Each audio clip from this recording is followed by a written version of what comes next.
You will see there is an example that has been done for you. On this occasion only, the conversation relating to this will be played first. Hello, you are through to the complaints department at Clifton Antiques. Before we begin, I'll just need to take a few details from you. Is that okay? Yes, of course, no problem. Okay, can I please have your full name? My name is Anna Lumley. That's Anna, L-U-M-L-E-Y. Right. The name is Anna Lumley, so Lumley has been written in the space. Now we shall begin. You should answer the questions as you listen, because you will not hear the recording a second time. Listen carefully and answer questions 1 to 4. Hello, you are through to the complaints department at Clifton Antiques. Before we begin, I'll just need to take a few details from you. Is that okay? Yes, of course, no problem. Okay, can I please have your full name? My name is Anna Lumley. That's Anna, L-U-M-L-E-Y. Right, and could you give me a contact number which we can use to reach you during the week? My mobile phone number is 077-876-345. Okay, great. How can I help you today, Anna? I ordered a large number of items from you last week on the 20th of February and was expecting them to be delivered on the 27th. However, only half of the shipment has arrived. I just want to make sure that they haven't been lost in transit. Right, okay. I'm sorry for the inconvenience. Let me track the parcel and see if I can find out when you should expect to receive the rest of your items. What did you list as the delivery address? I arranged for the parcel to be delivered from your warehouse on Ardale Road to my work address at 235 Ackendale Road. What was it, sorry? 235 Ackendale Road. A-K-E-N-D-A-L-E.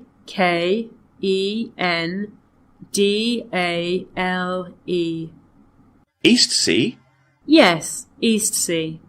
Right, okay. I've found your parcel here on our system. I can see that you've received your shipment, however, nothing is mentioned about the missing items. I would advise that you wait for 2 days, and if the other items don't arrive then, it may be necessary for you to claim insurance coverage for the value of the items. How much are the missing items worth? They cost me $34,500. Well, the insurance company will cover you for 10% of the value, so you could claim $3,450 from them. Just fill in the form on our website, and when the loss is confirmed, you'll receive the money within 1 week. We will refund the rest of the money to you within a month, so you won't suffer a financial loss. That sounds fine. Before you hear the rest of the conversation, you have some time to look at questions 5 to 10.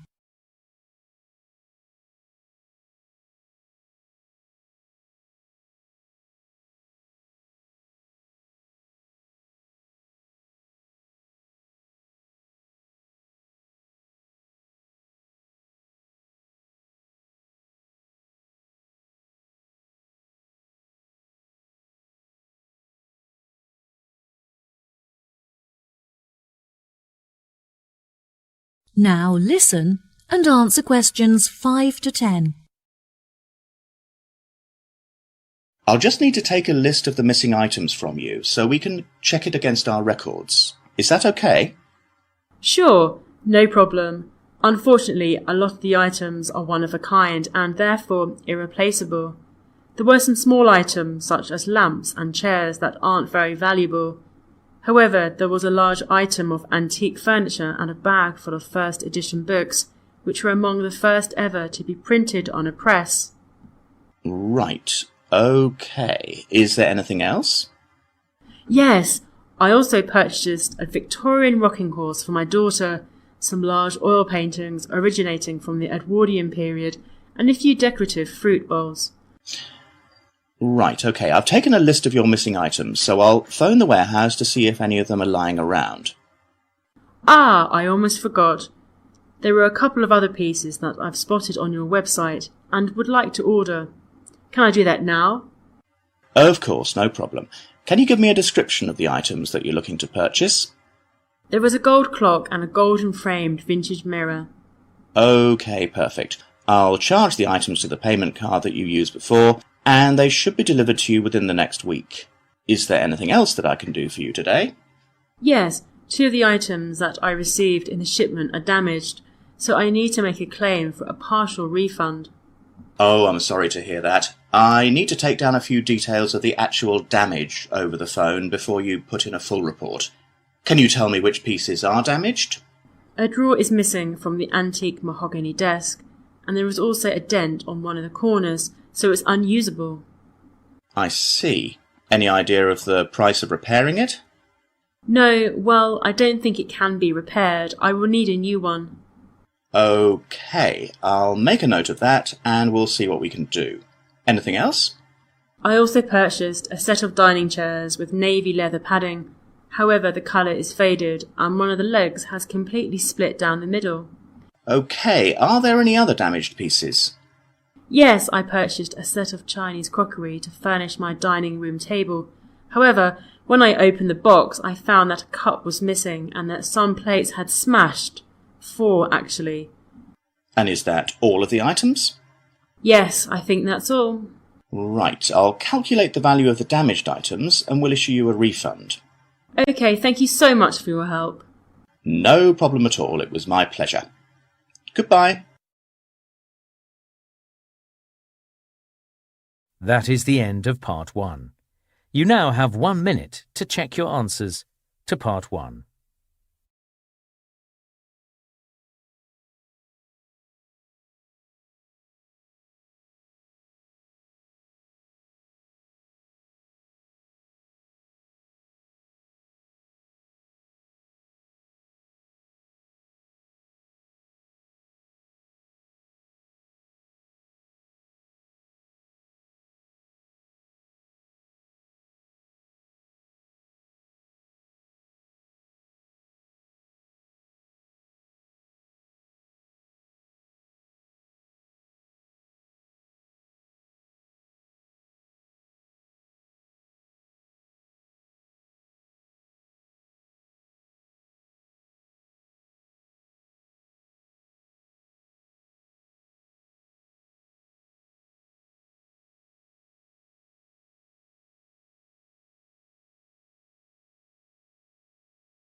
Part 2.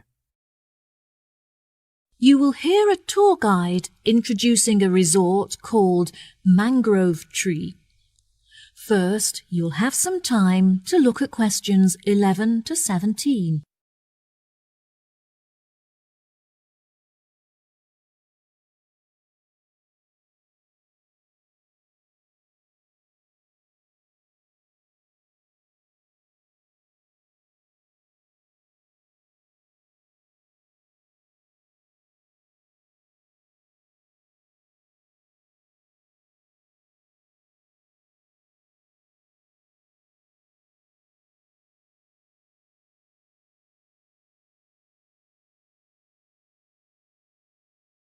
Now listen carefully and answer questions 11 to 17. Welcome to all of you. Can everybody see and hear me? Good. I'm David, your guide for this tour of the Mangrove Tree Resort. I'll start today with some general background information. As there have been a number of changes made, I printed the map of the new complex for each of you. And I'd just like to point out where everything is, and then you can take a look at it for yourself. Basically, the best feature of our new location is that we have our own private beach, which is on the left and accessible directly from the hotel. Now we're standing at the information desk, and we're going to look at the views in each direction. Out to the west, there's a gift shop where guests can shop for small trinkets made by local villagers from shells and starfish. If you look carefully up there, on the other side of the restaurant, there's a state-of-the-art spa facility just next to the grove of palm trees, where guests can have treatments including massage or detoxify their body in the steam room. A major drawback of our previous hotel complex was that there was no room for an on-site helicopter port, which meant that our most important guests were forced to commute from the local airport. As we were unable to construct a suitable facility on the eastern side, we have constructed a large heliport to the north. Guests wishing to stretch their legs after a long flight can simply head south to the tennis courts for a match on our splendidly manicured courts. Now, if you look in front of you, there's a swimming pool in the centre equipped with slides and a diving board, which is the main feature of the new complex, and is overlooked by all of the other buildings. We have decided to maintain the family-friendly status of our original hotel. However, from guest service, we have come to realise that parents also enjoy time to relax without having to look after their children. Therefore, we have constructed a fun play centre where parents can leave their children with a trained childminder and take some time for themselves. This facility is located just to the north of the swimming pool and is covered with a small canopy to protect the children from the sun. Many of our working guests will require access to a quiet space for work. If you direct them just south of the swimming pool, they will discover our conference centre, which comes complete with meeting rooms, offices and Wi-Fi access.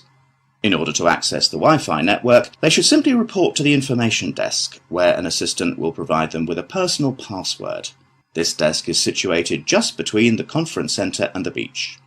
Finally, the complex also contains a large sports centre where guests can enjoy our gym facilities and take part in sessions for yoga and pilates.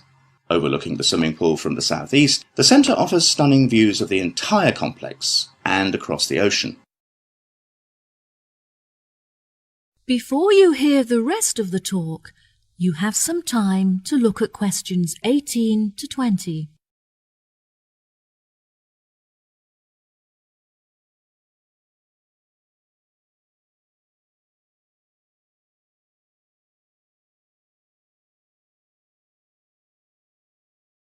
Now listen and answer questions 18 to 20. Next, I would like to discuss our new restaurant, which is run by the award-winning chef Alberto Brava. Every week he will offer a new menu of fresh seafood, such as crab and sea bass, which has been caught that day by local fishermen. The daily menu will include a range of organic meats and vegetables freshly grilled on the barbecue, served with a selection of specially prepared sauces and spices. There is no menu specifically for vegetarians. However, there will be a large range of grilled vegetables for them to choose. The hotel now has a selection of sweets to cater to our more discerning guests and provide for special occasions. As these sweets are finely decorated with furniture and paintings, they are not suitable for families with children.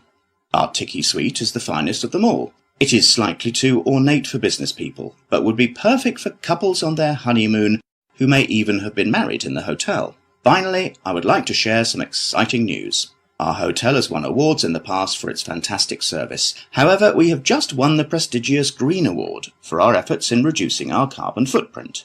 The award will be proudly displayed in the restaurant facility, where it can be admired by our guests and staff alike. Well, here we are back at our starting point, the information desk.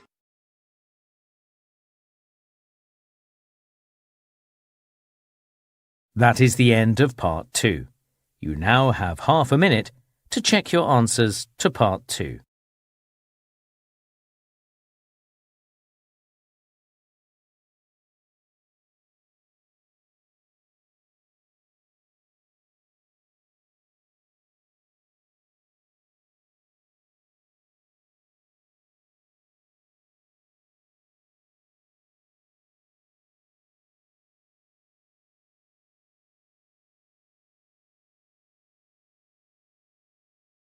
Part 3.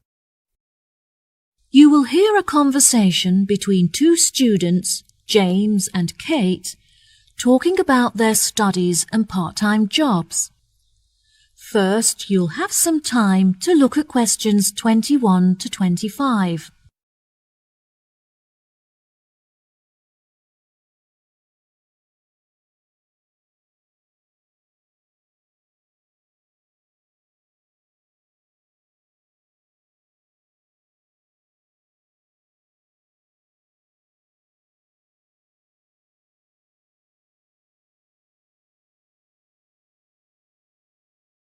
Now listen carefully and answer questions 21 to 25.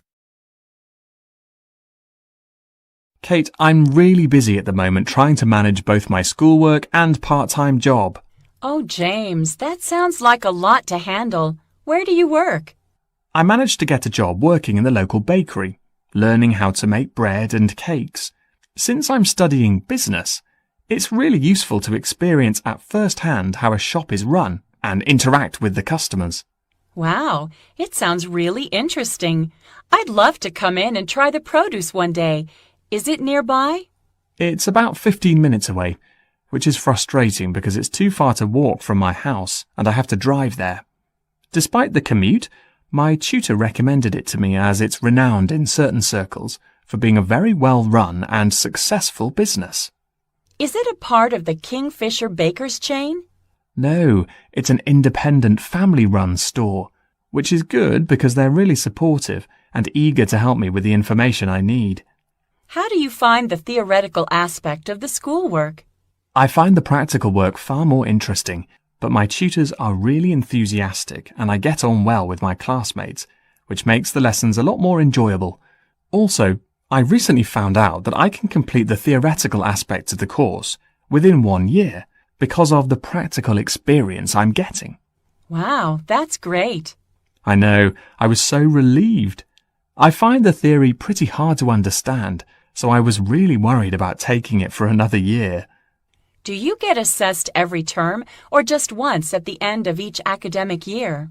No, there's an assessment every term, which is great because it really takes the pressure off. In the first term, it's really relaxed.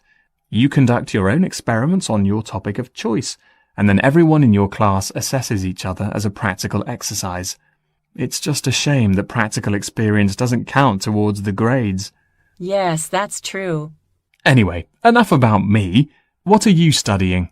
Oh, I'm not sure what I want to study yet, but I've been making enquiries about the English language course. Do you know what career path you're interested in following?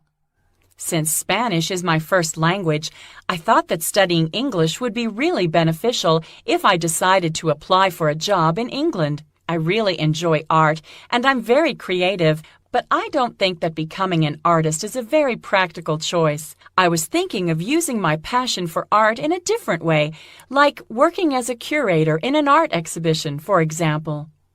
Wow, that sounds really interesting. I think you'd be good at that. The problem is that the course is very expensive, as you have to buy materials yourself, and they don't offer any scholarships to cover expenses. I need to order a catalog of the courses on offer so I can see if there are any other modules that might perhaps be cheaper to study. Luckily, the courses don't start until September, so at least you have plenty of time to get organised. I can't believe I have to wait until September. I'm already so excited about starting. Before you hear the rest of the conversation, you have some time to look at questions 26 to 30.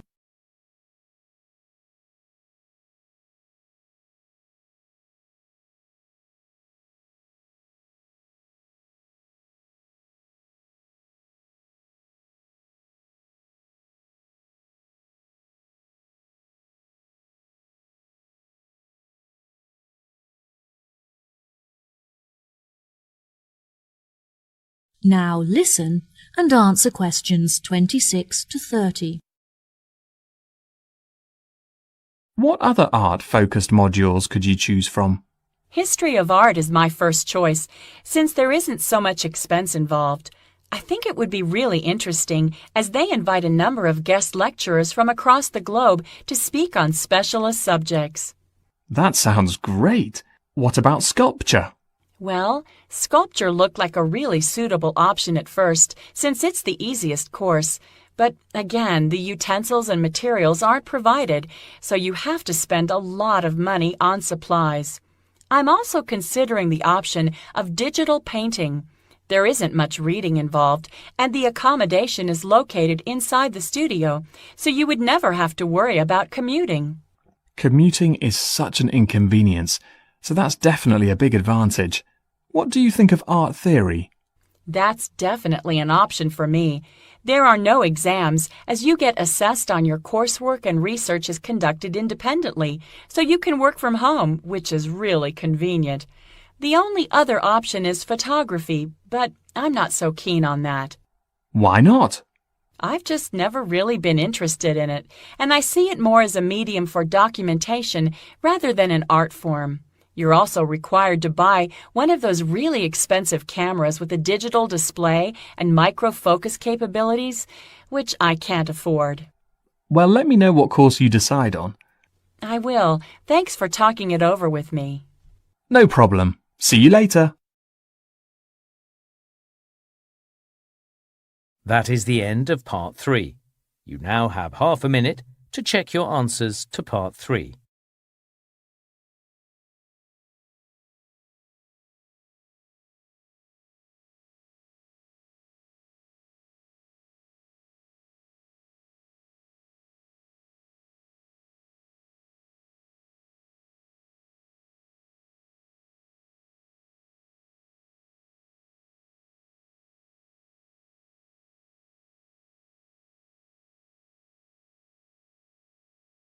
Listening, Part 4. You will hear a talk on the subject of birds in New Zealand. First, you have some time to look at questions 31 to 40.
Now, listen carefully and answer questions 31 to 40. Good morning, everyone.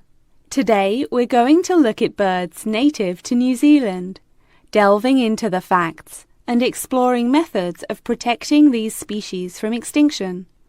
It may surprise you to hear that there are thousands of bird species that are endemic to New Zealand. That is to say that they are not found anywhere else on the globe. Since most of these birds live on a diet of freshly caught fish, they often nest along the coastline, or if they need to catch freshwater fish, the neighbouring river. Once they have mated, the female birds will collect twigs and pieces of debris to build nests where she can safely hatch her eggs out of the reach of predators. When humans arrived in New Zealand about 700 years ago, rats were carried on the ships with them. The rats flourished in the warm climate and put pressure on the native bird populations, in particular on the flightless species. In 1984, researchers found that only 3 pairs of flightless bird species remained in existence, and that even these faced severe threats. New Zealand is now a world leader in facilitating the recovery of severely endangered species from the brink of extinction. Every year, researchers carry out surveys in order to monitor the fluctuating levels of bird numbers and species living in New Zealand. Due to the migration patterns of many of the species, it is particularly hard to estimate the bird numbers accurately, since many may have flown to other countries in search of mates and warmer climates, and thus not appear in the survey. Bird numbers are also particularly sensitive to environmental influences, in particular to those related to human activity. Everyday activities, such as farming or constructing a home, can have a massive impact on the local populations. Forests that serve as a habitat for thousands of birds can be entirely eradicated to make fields for crops or to provide wood for construction, having a disastrous impact. It is not only the human influence that threatens the future of many bird species, since many predatory animal species have flourished in New Zealand. One of these species is the mantane snake, which was introduced from Australia and has decimated the population of killdeer birds. These birds nest on the ground and often return to find that their eggs have been devoured by the egg-eating snakes. One cannot dismiss, of course, the pressure that nature itself imposes on the survival of many bird species. Natural disasters, such as storms, can be devastating, tearing apart forests and leaving thousands of destroyed nests in their wake. Monsoons flood the rivers and often drown many of the flightless bird species that are unable to escape. Unfortunately, the greatest threat to bird numbers in New Zealand is illegal hunting, which is almost impossible to prevent. Many endangered bird species are on display at the National Zoo, and it is essential that urgent measures are taken to protect them. The zoo recently employed an expert in bird protection, who recommended that they should employ a guard to protect their birds from poachers. The expert also pointed out that the birds can become very stressed in situations where the public are able to approach them too closely, suggesting that the administration install a fence network to keep the public a safe distance away from the birds. Despite this threat to birds in captivity, it is the freely roaming birds that are most at risk. Efforts are being made to educate people on how they can contribute towards protecting birds that are living in the wild. Finally, research has shown that one of the most effective methods of informing the public on the importance of protecting the bird populations is through the media. I advise you all to read the articles written on this topic in specialist journals, and also carry out research on the internet. Each and every one of you could make an enormous contribution to the protection of birds if you put your mind to it.